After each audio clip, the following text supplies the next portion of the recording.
Hello, everyone. So today I'm going to be talking to you about social cognition.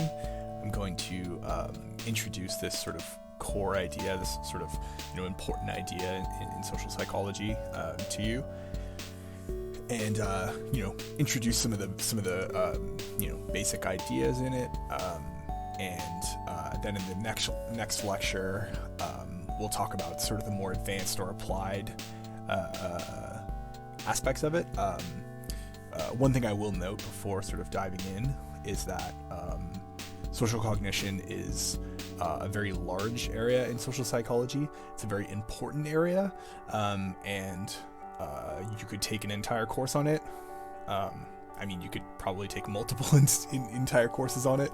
So, we're not going to be able to get you're not going to be experts on this topic by the end of today, but hopefully I can introduce you to some of these ideas, and, your reading in the textbook will also help with that.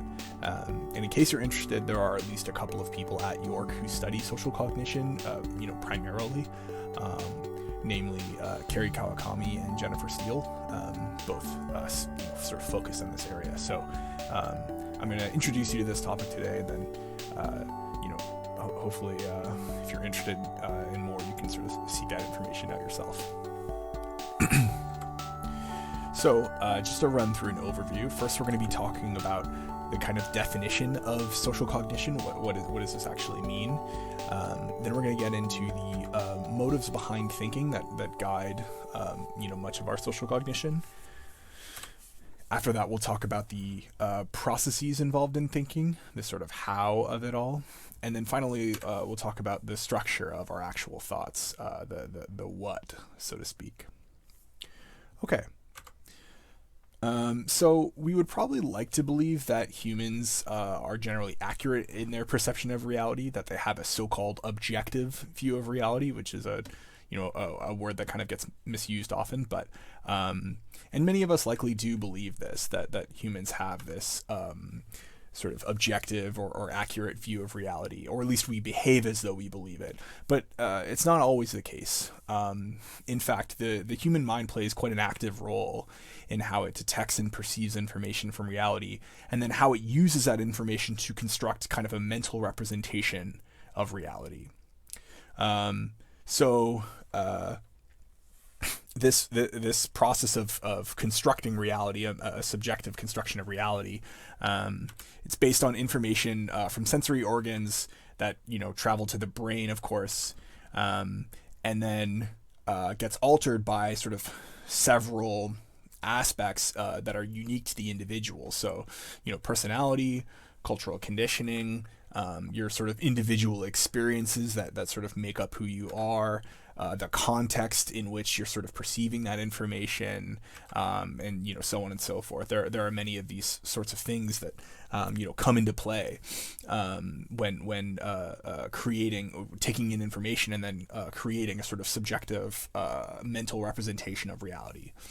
So there are differences between organisms in perception. So of course humans have a different a range of frequencies that they're sensitive to hearing compared to dogs or whales. But then even within this sort of human group, there are differences at the individual level and the group level in terms of perception. So different humans are more sensitive to a wider range of frequency for sounds, or sort of have different thresholds for how strong a signal needs to be before they can actually hear it. There are also differences at the group level. So color is actually perceived differently by different cultures, depending on how their cultures sort of develop. And so, given all these differences in perception at the very basic perception level, between humans and between groups of humans, I think it should be clear that there's no objective view of the world, because if we all have different views of the world, we can't all be equally correct.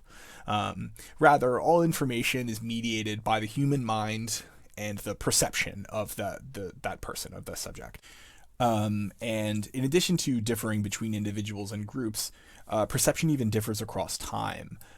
So, the example of this that, kind of comes for us all is that as we age, we become worse. Our sensory organs get worse, basically. We can hear a more narrow range of sounds. The threshold at which we can detect auditory signals increases. Our vision gets worse, as you know. Presbyopia is what this is called. Many people end up having to wear reading glasses because our eyes are lose some of their efficacy as we age. And so, this is just another way in which perception can differ, and so our sort of quote unquote objective view of the world gets skewed into a more subject oriented or subjective view of the world. And when I say that this can differ across time, it doesn't have to be years or a lifespan. It can even differ across moments. And so to illustrate this, people have created these sorts of visual, like minor visual illusions. So this is kind of a famous one. You might have seen it before. But this one image can either appear like the silhouette of a vase, or it can appear like the silhouette of two people facing one another. Another very famous one is this picture of either sort of a young woman or a much older woman, depending on kind of what aspect of the photo or the illustration that you're focusing on. And you might not be as familiar with this one, but this is obviously a grid with increasingly broken lines as you progress towards the outside of the image. But if you stare at the center of the image and then let your eyes relax, you will actually see in your periphery that the grid kind of repairs itself. It fixes itself, and the lines kind of line up into place, even though, of course, nothing is changing in the actual stimulus itself. Your perception of that stimulus changes. Or another one that some of you might have seen before, as you look around this image, it appears like the circles are moving or kind of vibrating in a way. But of course they're not. Again, this is just showing that your perception is fallible in some ways, or can change across time. It's, hopefully, basically what I've done is convinced you, provided sufficient proof that your perception of reality is not a 100% accurate representation of the material world that exists out there. Instead, perceptions can differ between people, between groups, across time, or even, across moments, basically.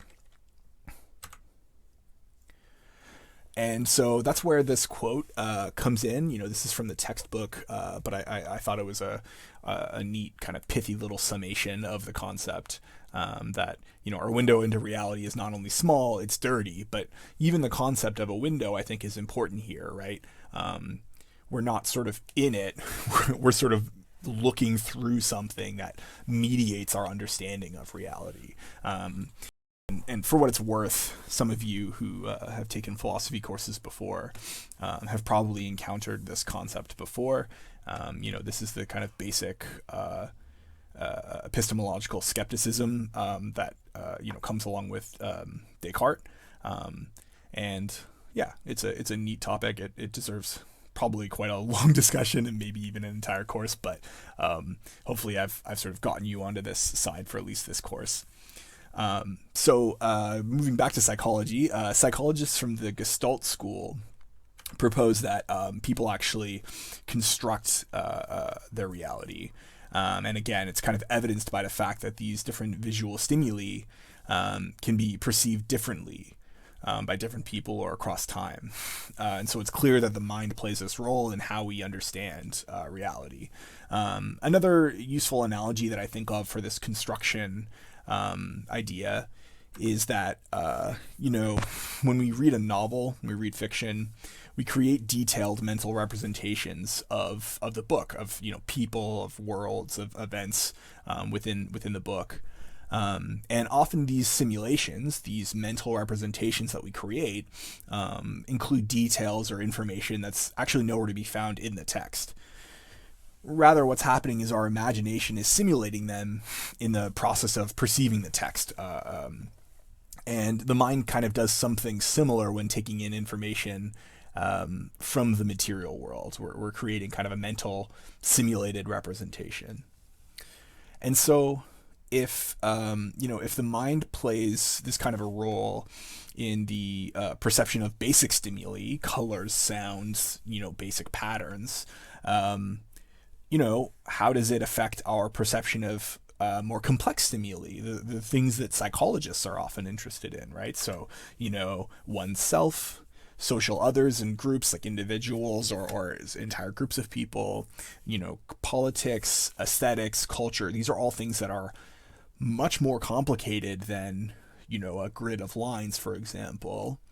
And so social cognition is basically the study of how the mind constructs an understanding of this social reality.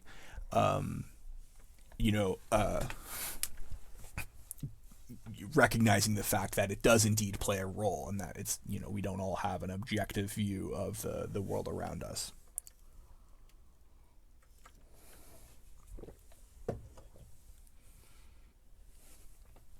So if the mind plays an active role in how we construct our reality, you might be wondering, what principles guide this active construction? What leads it to the outcome X instead of outcome Y? And so a crucial function of this construction that we perform is just to make the world a more sort of comprehensible place. And so, to make the sort of environment around us more understandable. And so that means first and foremost, determining what information in our environment is relevant and deserves kind of immediate attention and what information is not. So, if all sensory signals were perceived equally and simultaneously, we would all kind of be overwhelmed with sensory information. We'd never get anything done, right? It would just be utter chaos in our mind. But thankfully, the mind kind of automatically takes care of that. So to illustrate, you're probably not highly aware right now of the feeling of clothes on your body, or the sound of airflow kind of throughout the room or coming in through the window, the color of the wall behind your computer, the taste in your mouth from whatever you drank or ate last, the smell of your room, this sort of thing, right? Your mind is kind of automatically de-emphasized all of those sensory signals, even though they're still there, in order to help you focus on what deserves attention right now and what can kind of help you navigate the environment. And then after that, initial organization is done, we need to determine what information to attend to and how much of it you should attend to. So if you're, imagine you're at an ice cream parlor and you need to decide, which flavor you want. They've got 20 flavors. They all seem good. You could sample each of the flavors to see which you like best, right? Trying each one of the 20. You could try and take into account which flavors you've had recently or which ones you haven't had recently. You could choose which ones are like unique to that parlor. Maybe they've got like a really unique flavor that nowhere else has. You could poll everyone there to see which flavor is most liked. Or you could do a round robin kind of tournament style where you sample every possible pairing of ice cream to see which you like best until you've determined the optimal ice cream choice for you right now, right? But of course, most of these strategies are not feasible. You'd get probably kicked out of the shop for like attempting this decision-making process. Instead, what you probably do is just collect information until you've reached a conclusion that feels like certain enough. And this kind of strategy or approach holds for all complex social information. Whether we're assessing like a sort of a complex political maneuver or evaluating a song or deciding on, plans for the weekend, we don't exhaustively collect all possible information. Rather, we collect information until we are certain enough. And so, according to what's called the theory of lay epistemology, 3 motives influence this decision.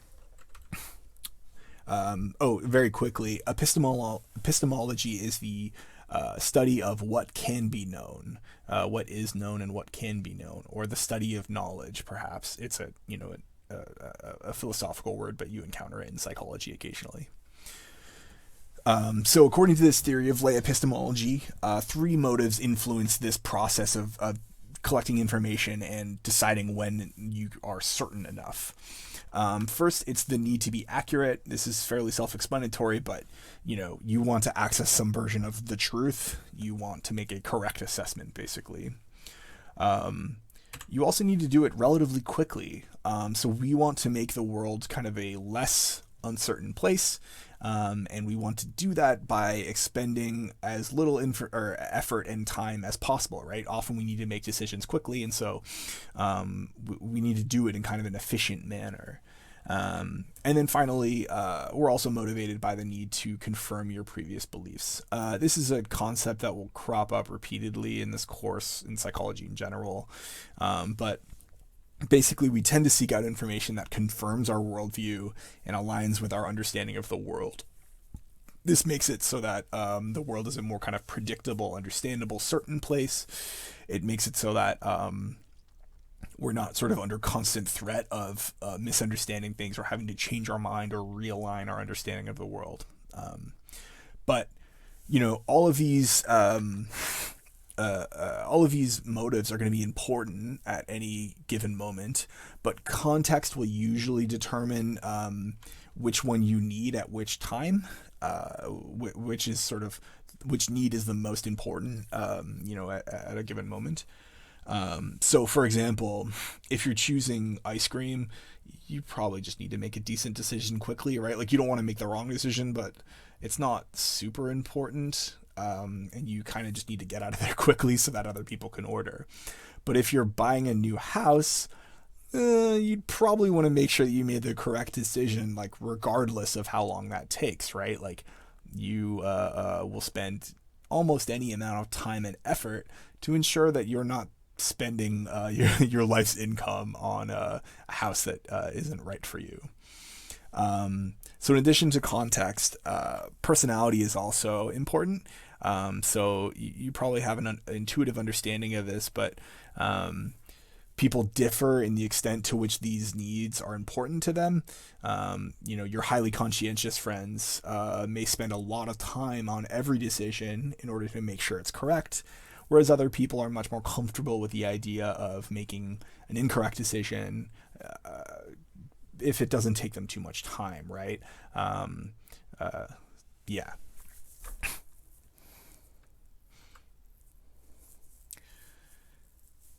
So, if that is why we think, you would also probably be wondering, how do we think?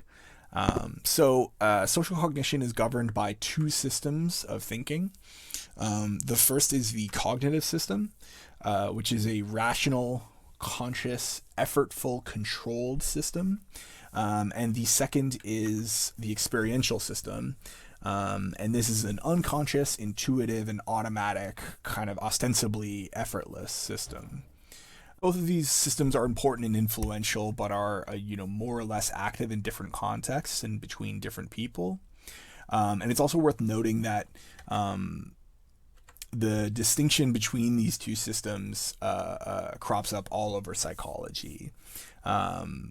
You'll see this kind of pattern repeatedly. So there are also multiple theories that deal with this pattern, with this structure, and they're kind of collectively referred to as the dual process theories.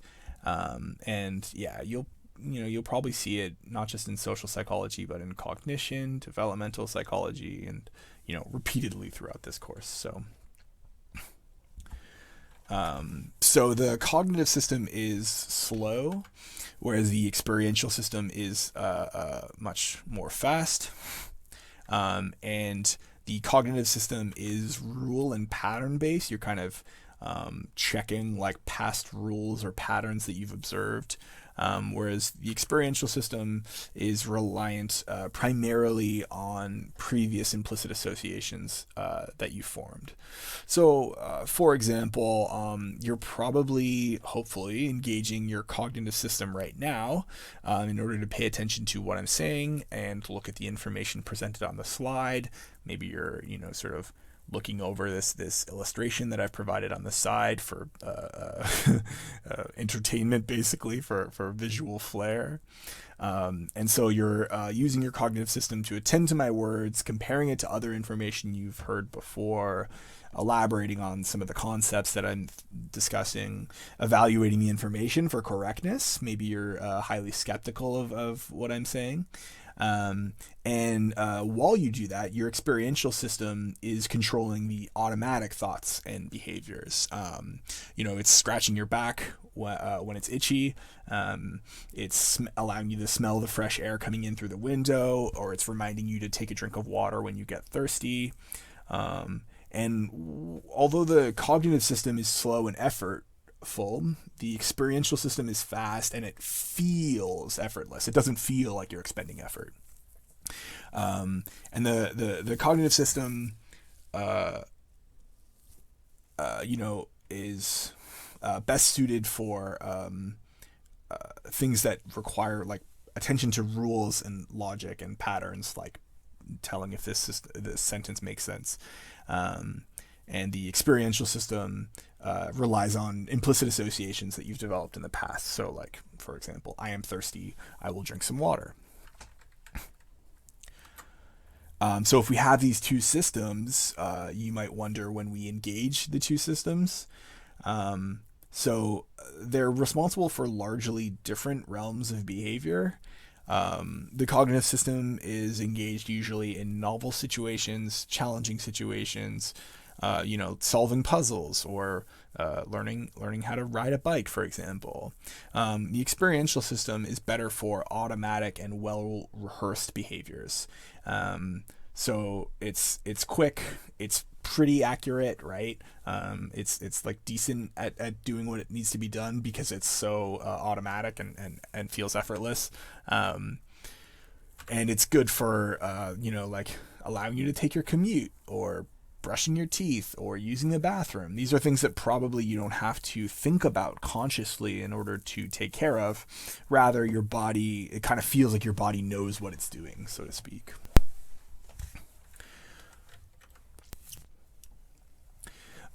And just like there are these two processes that guide the way that we think, there are also a similar kind of structure of attitudes. So attitudes are our evaluations of people, groups, objects, ideas, whatever.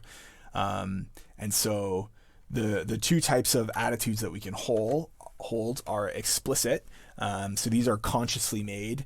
We can access them freely, usually anyways, and they're reliant more on the cognitive system. And then the second type of attitude are implicit attitudes. And these are comprised by the experiential system, and they're typically based more on your experiences or your culture, or you inherited them genetically. They can come from a variety of places, but spider bad basically is an implicit attitude that you inherited, whereas I really like Miley Cyrus is an explicit attitude, right?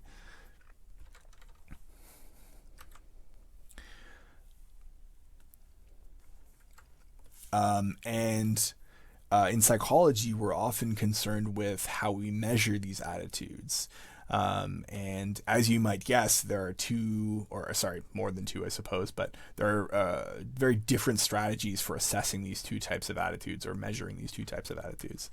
So for explicit attitudes, you all are probably familiar with the most common way that we measure it in psychology, Likert type items. Likert type refers to the thing where you choose an item between 1 and 5, or a response between 1 and 5, or 1 and 7, right?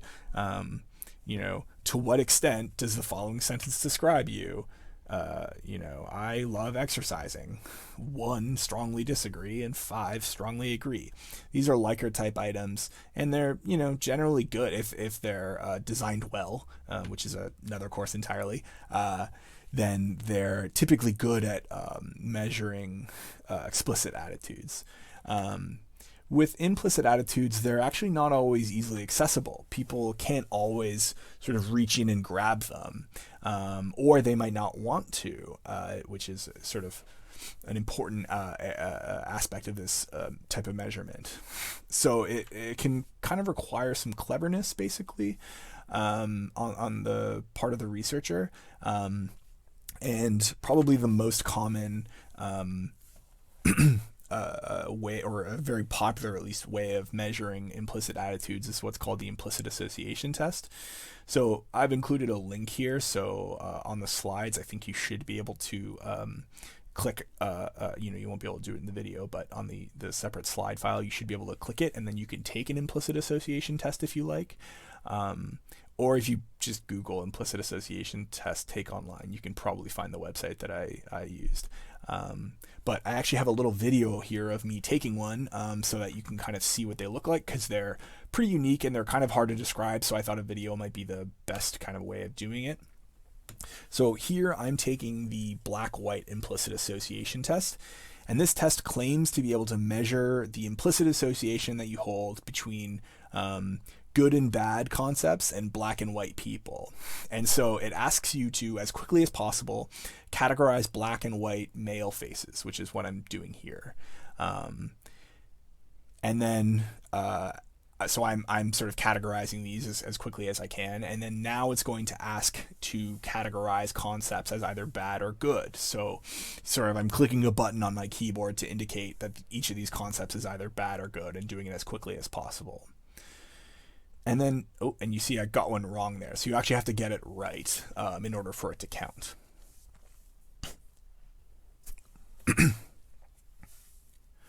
And now it's going to ask me to sort both photos and words simultaneously. And so in this set, you can see that white people and bad concepts are both on the left, meaning I have to click a button on the left. And black people and good concepts are on the right, meaning I have to click a button on the right for either of those two things. So basically it's asking me to do these two tasks simultaneously. And then in the next set, what's going to happen is I'm going to do the same thing, and this is what's happening here, but white faces and bad are on the left, and black people and good are on the right. And so according to the theory of this test, if you have an implicit association between white people and good concepts, meaning an association between black people and negative concepts, you'll be faster in the trial where the two are paired, where white and good are on the same side, compared to the task where white and bad are on the same side. And so, what's been found with this test is that white people reliably show this association between white people and good, or between black people and bad, whereas black people, on average, show no association. Basically, they, don't show a preference for their in-group, or a sort of an association between white and bad. So it's worth noting that these are both averages. These effects are always averaged across all of people. So that means that some people will show an effect, others will not show an effect. Hopefully or perhaps you've learned about the normal curve, but basically the effect will look something like that. And so this means that some black people will show an association between white people and good. Some black people will show an association between white people and bad. But on average, there's no effect. And so too with white people. Some of them will show a much stronger association between white and good. Some of them will show no effect whatsoever. So one thing that I'll note about this test, and I don't think they talk about this in the textbook, but I feel that I should include this information. It's that it's not perfect. This concept and the test are not perfect, and in fact are under kind of increasing scrutiny. And if you're interested in some of that scrutiny, I highly encourage you to kind of seek it out for yourself, because people will spend their career basically on this kind of thing. But, some people have suggested that the test doesn't actually measure your implicit attitude. It measures your awareness of an association, and so not the attitude that you actually hold yourself. So what's clear here is that measuring implicit attitudes is not easy, right? It's at the very least it's difficult, and it requires you to come up with some sort of clever workarounds. And whether or not we're even successful at that is a matter of some debate. Although this test has been used for several decades for many lines of successful research, so it is a debate, I guess I'll say. So now that we have these two types of attitudes, explicit and implicit, you might be wondering how they relate to one another. And you might expect that they would be effectively the same, just two kind of versions of the same thing. But there's actually evidence that this is not always the case. So, for example, there's a study that found that a majority of subjects reported their explicit attitude that they preferred dogs. However, when they tested the implicit association, cats were more associated with good than dogs were with good. And so this is an interesting example because, people aren't probably politically motivated to report this kind of attitude incorrectly. They're probably telling you the truth when you ask them. And so you might, I think it's worth questioning what the implicit association is actually indicating. So one possibility is that it's like an implicit awareness that dogs can be dangerous, can be a source of threat for you and your livelihood, and that cats probably aren't, not nearly as much anyways, right? So the relationship between these two, between explicit and implicit attitudes, is likely dependent on content and on context. Some topic areas, probably show a stronger relationship between the two types of attitudes than others, and I'll talk about that more in a second. But like, the relationship between these two is probably stronger for how much you like cats versus dogs compared to prejudice, right? People probably don't report their prejudices openly, but the implicit attitude test might detect it. And so there's probably a weaker relationship between your explicit and implicit attitudes there. Context is also likely important. So different context is more or less likely to kind of tap into your explicit attitudes versus your implicit attitudes. If you're going to adopt an animal from the shelter, your explicit attitude is probably going to be a better predictor of which kind of animal you choose. You're going to choose the animal that you like better, dog or a cat, right? But if you're in a dark alley and you hear a noise and then you look, you'd probably rather see a cat rather than like a wild dog or whatever, right? So maybe that's what the implicit attitude is tapping. So in this way, explicit attitudes and implicit attitudes are more or less important depending on what they're about and what the actual context is in which they're being tapped. So I mentioned about content being important for the strength of the relationship between implicit and explicit attitudes. And what's going on here, I'm not sure if this graph is like immediately understandable or not, but basically each of these is a topic area, meaning from this topic they have an explicit and an implicit attitude measurement. And then the number shown here is the strength of the relationship between implicit and explicit attitudes. And so this is shown in as a correlation. As you probably know, 1 indicates a perfect relationship between two variables, and 0 indicates no relationship whatsoever between two variables. And so when it comes to attitudes about being pro-choice or anti-abortion, the relationship is actually quite strong. People who say that they are pro-choice show an association between or likely show an implicit association between being pro-choice and good concepts. But then, it gets weaker in different areas, different content areas. And, some of them make sense and others make less sense, like why they would be different. But for example, what is this like? 0.3, right? So somewhere around 0.3, people are saying that they prefer either a family or career, but their implicit association test does not show a very strong relationship with what they report. So I'm sure people have studied what this difference actually indicates. You should go look into these ideas if you're more interested. But I just wanted to illustrate how the relationship between explicit and implicit attitudes can differ between content areas.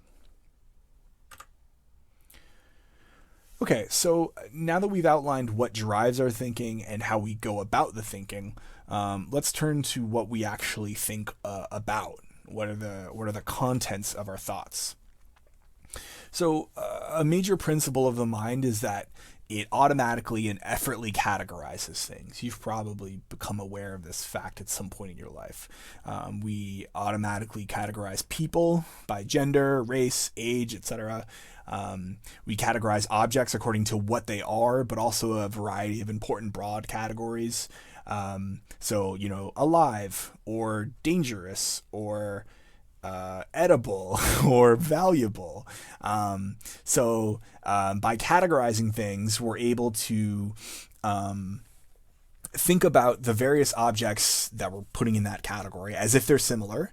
And this allows us to know things about novel stimuli despite them being novel, be it people, objects, whatever, right? If we know that everything in this category is alike in some way, it allows us to know things about a brand new stimulus because we can put it in that category and infer certain things about it. And it also helps us to think quickly about things rather than individually contemplating every single individual stimulus on its own, if you know what I'm saying. And then the knowledge and opinions and beliefs and information and so on that we have about a given category is what's called our schema for that category. So it's basically what we know about topics or categories without having to consider them explicitly and thoroughly, right? And these are thought of as the building blocks of knowledge. They make things digestible, and they allow us to avoid dealing with the kind of immense complexity of all things at all times. And when you put an instance, whatever that is, a person or an object or whatever, into a category, you automatically access a variety of beliefs about that category. So, for example, if you find out that someone is a librarian, you might assume that she's intelligent, she doesn't like extreme sports or loud music, maybe she spends a lot of time reading, and basically it can be useful to have this information stored and easily accessible so that you can make judgments quickly. You can access the novel for access information for novel stimuli, like I mentioned. You can reduce your uncertainty about the world without having to make individual discrete inferences in that moment. So this saves us a lot of time and effort, and it also might even allow us to access information about the world that we otherwise wouldn't be privy to. So like I mentioned about the librarian, there's nothing in the world necessarily at that moment that would tell you she doesn't like extreme sports, for example. But you're able to access that possible bit of information. And as I've mentioned kind of throughout this lecture, and probably will continue to mention in the future because it's a sort of a recurring theme in psychology and in my work, it also helps to reduce uncertainty. It makes the world into a place that you can model, predict, and understand, right? It helps you to kind of navigate the world in a way that you can actually understand. So if we have all these schemata, schemata is the plural of schema. I think the textbook uses schemas to be the plural, but I don't know. I was taught using schemata, so I'm going to continue to use schemata. So if we have all these schemata helping us to organize and understand the world, you might wonder, where do we get the information that fills these schemata? how do we actually create one of these schema? So you can probably think of a few examples of this yourself. Maybe just take a second while I sip some water and think about where you might get that kind of information.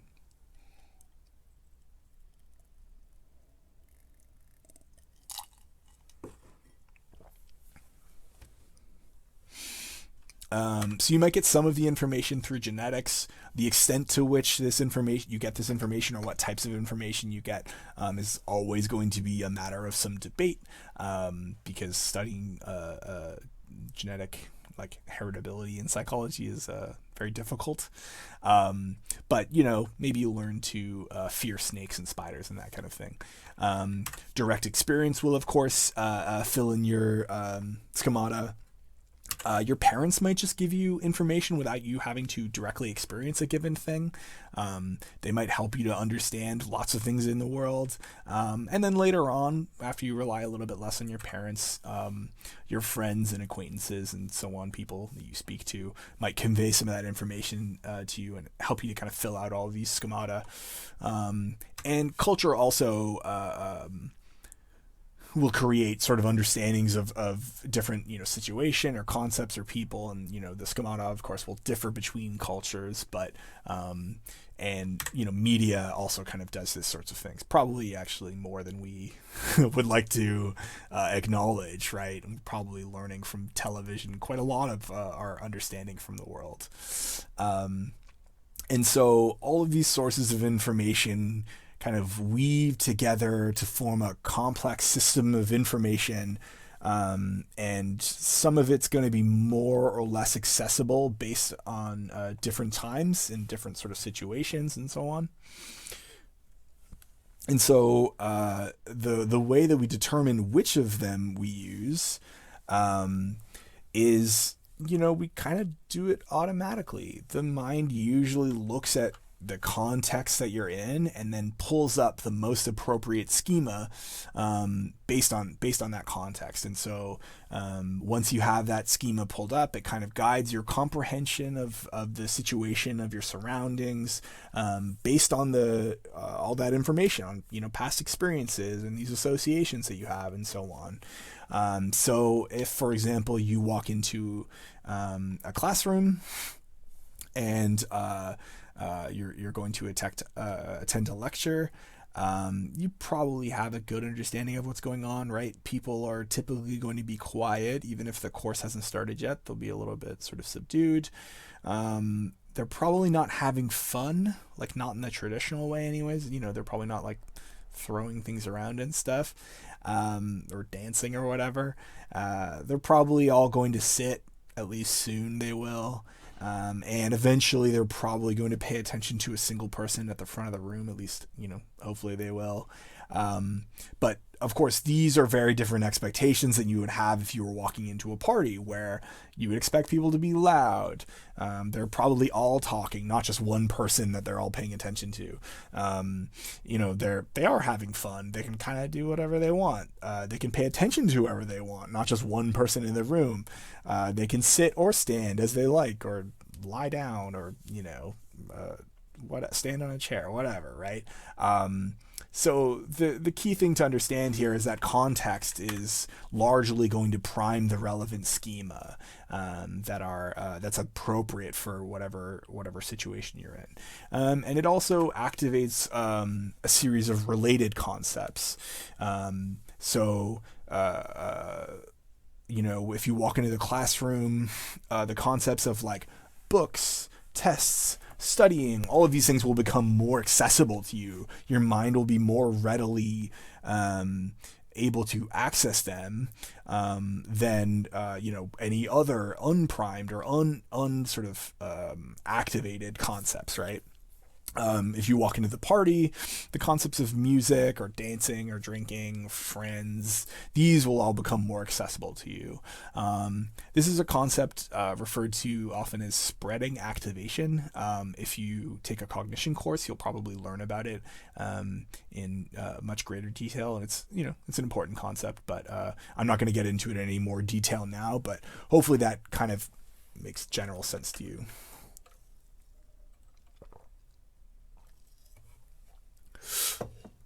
So because schemata activate certain concepts in order to make them more readily accessible to you, more kind of readily primed in your mind and ready for you to think about, rather than things that weren't activated, they lead us to seek out information in our environment that confirms our expectation, that confirm the schema in some way.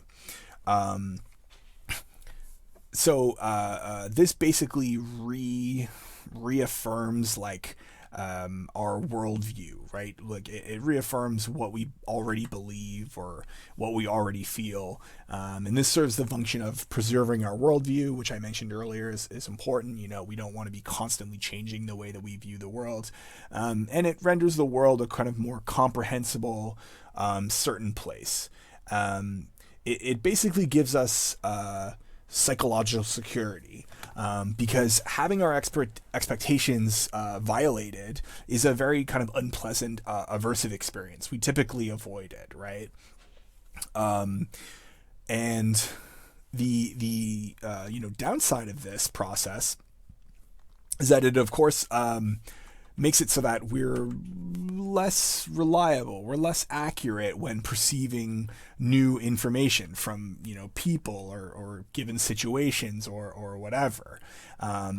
Basically, we take complicated or ambiguous information and we interpret it in such a way so that it informs the schema that we already have created. It affirms the way that we see the world in whatever way. And this is referred to as confirmation bias. You're probably, or perhaps you've heard of this concept before. I think it's fairly intuitively understood in the lay public, but it's a very important psychological concept as well. And so there are plenty of examples of this. Researchers, psychological researchers, are guilty often of confirmation bias, of designing their studies in such a way, collecting their data in such a way, analyzing their data in such a way, cleaning their data in such a way, whatever, of doing all these things so that they confirm the hypothesis that they started out with. And this is a super important topic that, absolutely deserves its own kind of lecture, possibly its own course. But there are plenty of other kind of more fun examples. Like astrology is a kind of a more kind of recent hot topic, right? People basically just focus on the small elements in astrology that do confirm, of the real world that confirm their astrological point of view, and ignore the massive source of information that does not confirm that astrological point of view. Another kind of recent, very important, not fun example is of cops. Police violence and brutality is a major problem, in the West right now and probably across the world. And part of the reason for this, it's obviously an incredibly complicated topic, but one aspect of it is confirmation bias, right? They see the world and they see it as a threatening place, and they see a unarmed, unthreatening, vulnerable person as a source of threat, and they interpret that complicated, ambiguous stimulus as indicating that, the world is, a threatening, dangerous, violent place, and I need to protect myself, usually by using violence, right? Again, obviously that's not the only source or cause or reason for, police brutality. I'm just saying it's one potential source of it in those cases. In case you can hear a kind of a squealing noise in the background, that is my cat.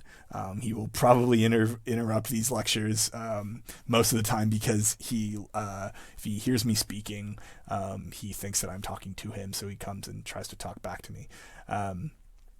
But I'll just use one final example of confirmation bias here. So my brother and I really like X-Men. We like the X-Men movies in general, and read the comics and so on. And my brother is pretty hot on these movies in general. He's not too critical of them, and basically he figured he would really love the newest X-Men movie, which is called Dark Phoenix. I guess it's the second newest movie. Sorry. He expected that he would really love Dark Phoenix. And then, he saw the movie, and of course he felt like he loved it despite the problems with it. He attended more to the evidence that supported that expectation that he would love the movie, rather than the evidence, for him not loving the movie, basically. And that's maybe a more light example that we can focus on compared to police brutality.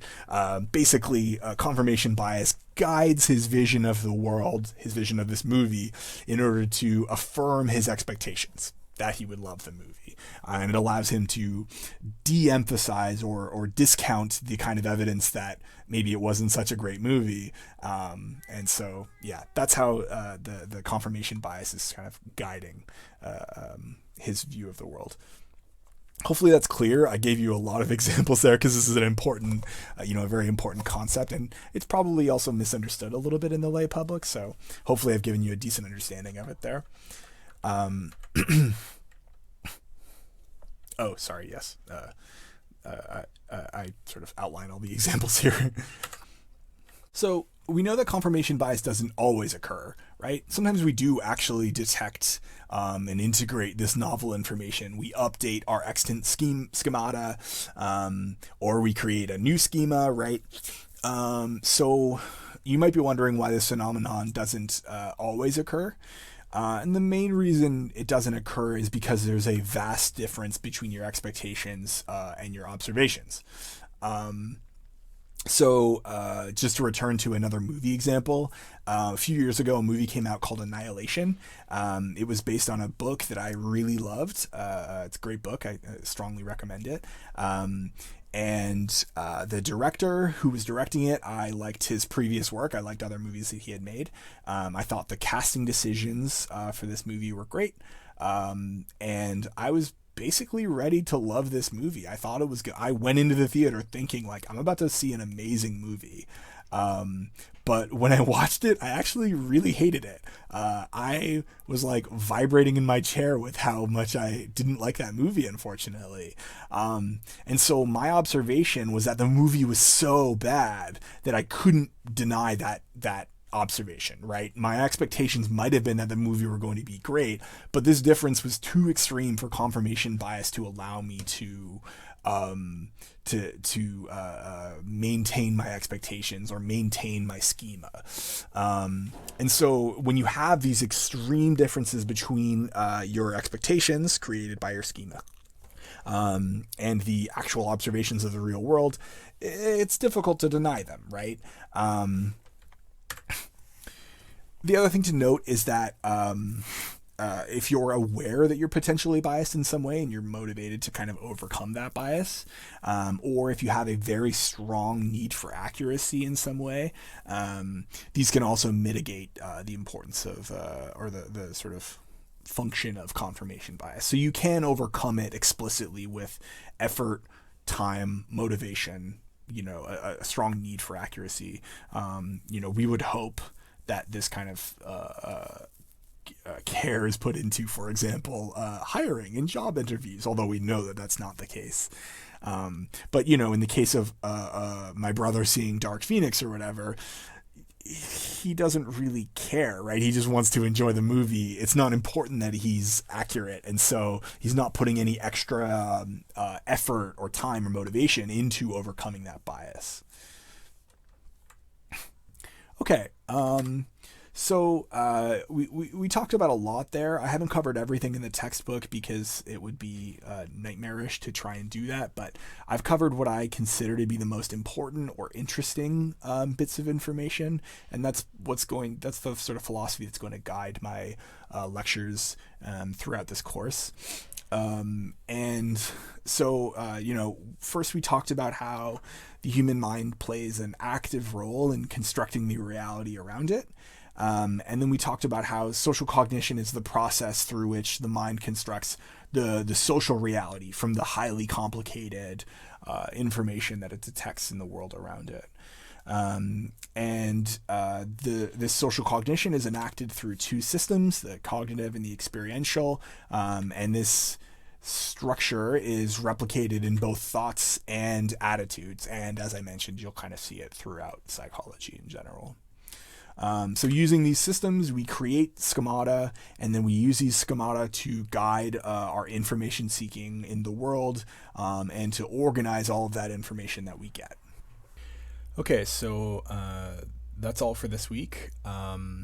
This isn't the last time we're going to talk about social cognition. In fact, the next chapter sort of applies a lot of these lessons to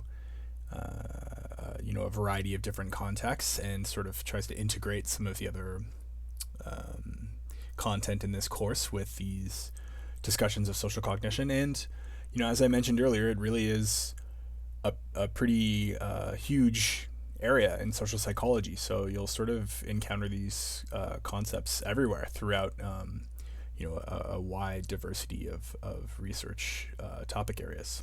So that's it for now. But we'll do just a few quick media recommendations before the end of this lecture. So the first recommendation I have for you is a game called Fez. This game came out maybe 8 years ago, and it's a platforming puzzle game. But it has this really sort of bright, cute pixel art style, and it really is like a gorgeous looking game. But what's neat about it is it's this really meticulous, brilliant puzzle or pattern-based puzzle design. And so the main mechanic in it is that you can, even though you play in 2 dimensions, you can switch to a 3rd dimension sort of constantly, so you can switch through different slices of 2-dimensional space. That sounds difficult, but when you see it happen, it's very clear what's happening, and that's kind of the basis for a lot of the puzzles. But the puzzle design is just it's really incredible, and this game, sort of, no matter how much you play it, it's kind of always really rewarding, and it always seems just as brilliant as the first time you played it. And it's clear that Phil Fish, the designer, had a very strong understanding of how the human mind as pattern creator and pattern recognizer works, and how sort of the subjective construction of reality operates even in the case of like simple little video games, and even in the case of the artificial creation of 3-dimensional space in video games. So anyways, it's a fun game. And it also has one of the best soundtracks of any video game ever. So yeah, a good game. The next recommendation is Uzumaki, which is a manga by Junji Ito, and it's a horror manga, and it's probably his most famous work. It's about a town that becomes obsessed with spirals, and it sort of destroys the town, but deals with a lot of the sort of concepts that we talked about in this lecture, patterns and schemata and attitudes. His work in general is really great. I think basically everything he's done is amazing and horrific and disturbing and terrifying and smart and strange, but Uzumaki is probably his most well-known work, and for good reason. I think it's genius. And then the final recommendation is the movie Pi, which I think came out in the 90s, and it's made by the director Darren Aronofsky, and it's probably one of his lesser-known movies because he also made Black Swan and Requiem for a Dream. So he's a fairly well-known and successful filmmaker, and this is one of his early movies, but I think it's one of his best. And again, it deals with a lot with patterns and the sort of detection of patterns and whether or not that detection is accurate. And in that regard, it deals a lot with confirmation bias and how confirmation bias can operate in very sort of troubling ways and subtle ways to kind of drive you a bit mad. So yeah, it's a neat movie. It's in black and white, but it's a relatively recent movie. It's just stylistically shot in black and white. Okay, well, that's it for this lecture, and I'll see you next time to talk a little bit more about social cognition.